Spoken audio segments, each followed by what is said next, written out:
How do you tell a friend that you want to be more than just friends? This is not the kind of question I expected to get when I started this podcast, but I have some thoughts. Let's get into it, shall we? Hey, you, how's it going? How are you? It's AD Roundtree. Welcome to this, your Thursday edition of the show. Yeah, Thursday. You know, that means this time tomorrow, you will have officially made it through yet another week. This is no small accomplishment. You're doing awesome. Hang in there. You got this. You are a badass. And if you need something, if there's anything I can do for you to make your Thursday better, hit me up. I'm here with you. I'm here for you. At ADSXE is where you can find me on Instagram, Twitter, and Facebook at ADSXE. Put it in your phone now in case you need it later. Thank you so much to everyone that's supporting the show on Patreon. You can do that too, patreon.com/ADSXE. Like I've said over and over again, I'll never put this show behind a paywall. I'll never charge a subscription fee because most of our conversations are about health and mental health, and I think those conversations should be free to everyone for all time. But if you did want to kick in a couple of bucks, you can do that, patreon.com/ADSXE. You can support the show that way, and that way you also get to listen to commercial-free episodes. Thank you so much for joining me. I was not expecting to answer a relationship question on this show, and I guess it's not really a relationship question because it's not a relationship yet. But I got a message from Paul who said, "Okay, AD, you have a way with words, and I need your help. How do I tell one of my best friends that I'm totally into them and I would love to be more than friends? You always know just how to put things. What would you say? I don't want to ruin our friendship, but I don't know if I can keep being just her friend." Aha! All right, I'm probably the last person to come to when it comes to this sort of thing. Only because I not necessarily all that good at it. In my younger years, I was painfully shy. In high school, it took, to quote George Costanza from Seinfeld, I had to get into a mood like the guy's about to break the karate. I had to get into a mood like the karate guy's about to break the bricks before I could go up and talk to a girl. It did not come naturally or easy to me. Then, when I was still a teenager, I got to be in this band. We got a record deal and things moved really fast. All of a sudden, we were on the radio. We were on MTV. We were playing shows to hundreds and then thousands of people. And, well, that puts you in a bit of an advantageous position when it comes to meeting girls. My big move was I would play a show and then stand around, and inevitably someone would come up to me, and after enough people came up to me, someone that I was interested in as well would come along, and that's usually how things started. So it wasn't a big challenge on my part. I didn't ever have to walk up to people and go, "Oh, hi, I'm Adrian. Would you like to get a cup of coffee sometime?" No, that didn't work for me. However, I do have some thoughts about what you're saying, about wanting to approach your friend because you want to be more than just her friend. And my thought is, it sounds like you really like her. And if that's true, if you really do, this might be a giant cliche, but you should do something about it. Now, I don't know how you know her. If she's one of your best friends through work, then you will want to consult your human resources manual accordingly and act in such a way that will not end your employment or her employment. However, there's no two ways about it. Life is short. Life is short, too short to not try and do the things you want to do. Life is too short to not go for it if there's somebody that you think could be the one. And if not the one, someone very special to you. It's cliche, but we only have a limited number of hours on this earth. And we don't want to get to the end of our time, look back on it and go, coulda, shoulda, woulda. And you never know. She might figure it out, might come to you. She might not. And, well, I tell you this much, there's definitely a chance of missing out if you don't do something. So I would do it. depending on how strongly you feel about her, I would go ahead and do it. How to do it is the question you asked me. How would I do it? Well, it doesn't matter how I would do it because I'm not you and you're not me. You should say it in a way that makes sense to you. Here's what I wouldn't do. I wouldn't make it a huge deal.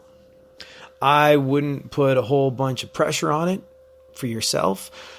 Look, if you feel strongly about it, there's no two ways about it. It's going to take some guts and some gumption, and you're going to get nervous and maybe a little tongue-tied when you do it. But I think the important thing, especially if you're a friend, if you're someone she likes already, well, that's a pretty big first step. You know she likes you. You don't know if she likes you like that or could like you like that. Given a chance to think of you in that way, but you know that you have a friendship and she likes you. So there's that. So you should be yourself. I wouldn't make it a big deal though. Like I said, obviously you're going to stress about it. I think the most important part of what you say is probably the word date. Because you want to be clear. You're friends, and I don't know how you're friends. I don't know how much time you spend together. I don't know if you hang out at each other's places. I don't know if you hang out with groups of people. I don't know how long you've known each other, how long you've been a part of each other's social circle, or if you are a part of each other's social circle, or if you have totally different sets of friends. But I do know that if you're friends, you've been spending time together. So I think you should use the word date. I think you should use the word date because it differentiates the hanging out that you may have done in the past to the hanging out you'd be interested in doing. And I would do it sooner rather than later. Because, well, if it's a big old no, if it's a hard pass on the wanting to take things to a different level with you, and you can recover and you can move on. Now, a lot of people are worried about destroying a friendship when they do something like that. Here's the thing. This is what I've learned about relationships, friendships, relationships with people that you work with. Things change, things move, things evolve, things go up and down. And you never know what your relationship is going to turn into. Hey, Millhouse, shh, we're podcasting over here. But here's the thing. Relationships change and evolve like you wouldn't believe. And yeah, this might hurt your friendship. This might make it awkward to spend time together. It might make it impossible to spend time together afterwards. But you said it yourself. You don't know if you can just be her friend anymore. And maybe it makes it awkward to the point where you don't have the friendship you once did. But when I say things come and go, relationships change, if it makes it awkward, if it stops you from being friends, it doesn't necessarily stop you from being friends forever. There's going to be people that stick around in your life, and there's going to be times where they are very present in your life and times when they are not. There's going to be times where your relationship is good and times where you're just not getting along. I think I learned a big lesson by having some very cool, very understanding, and in some cases, very forgiving coworkers.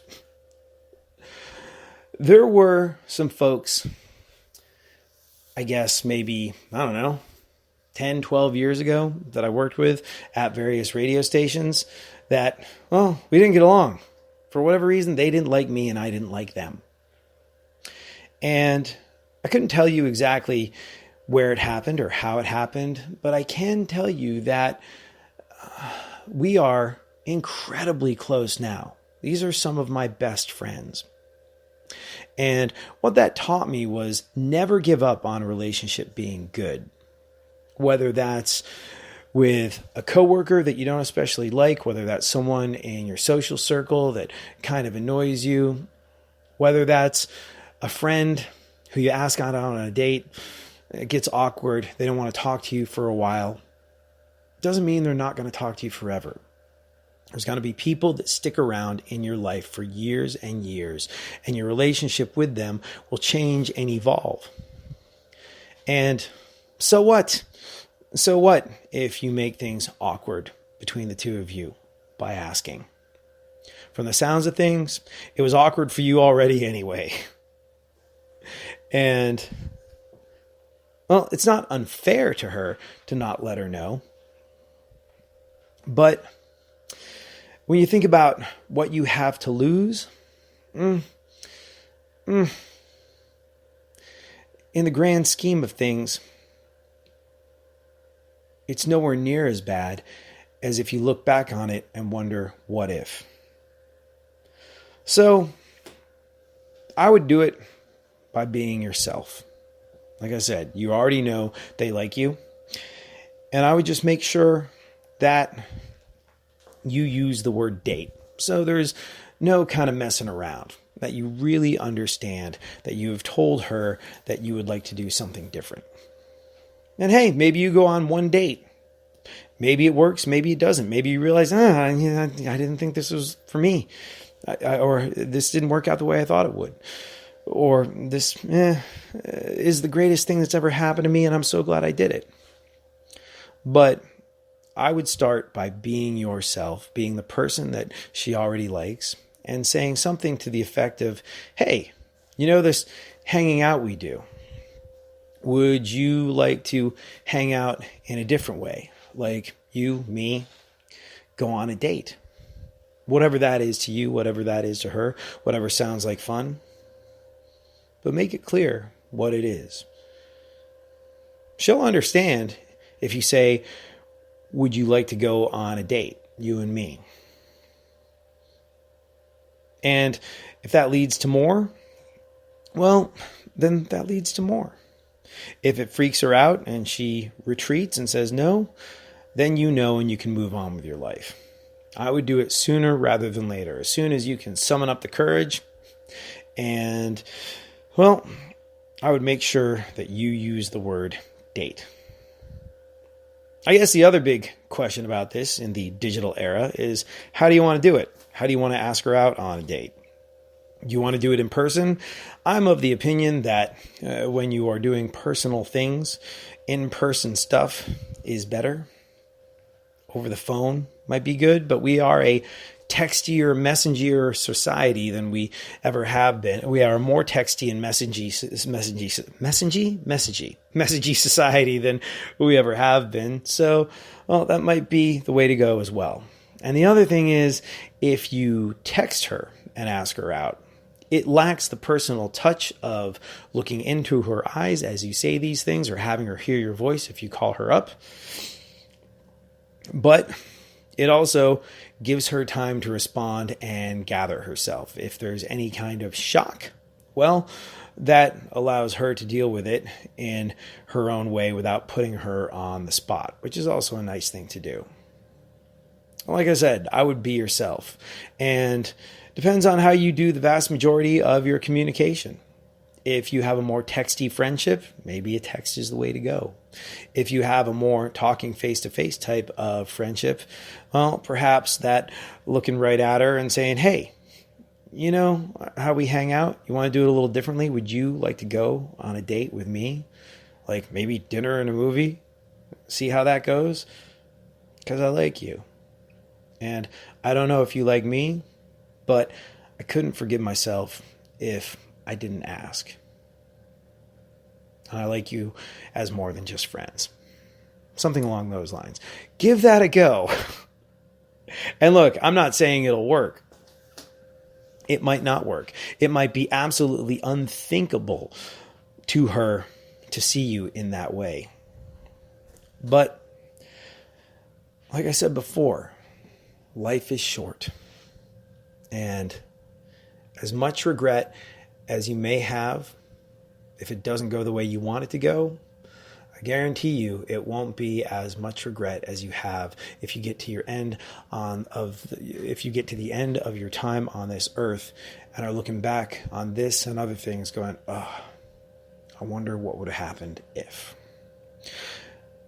that is it for me. Thank you so much for hanging out. Thank you for being a part of my radio family. As always, this time that you and I spent together, it's the best part of my day. I'll be back tomorrow. We'll do it all over again. Have a great one. Later.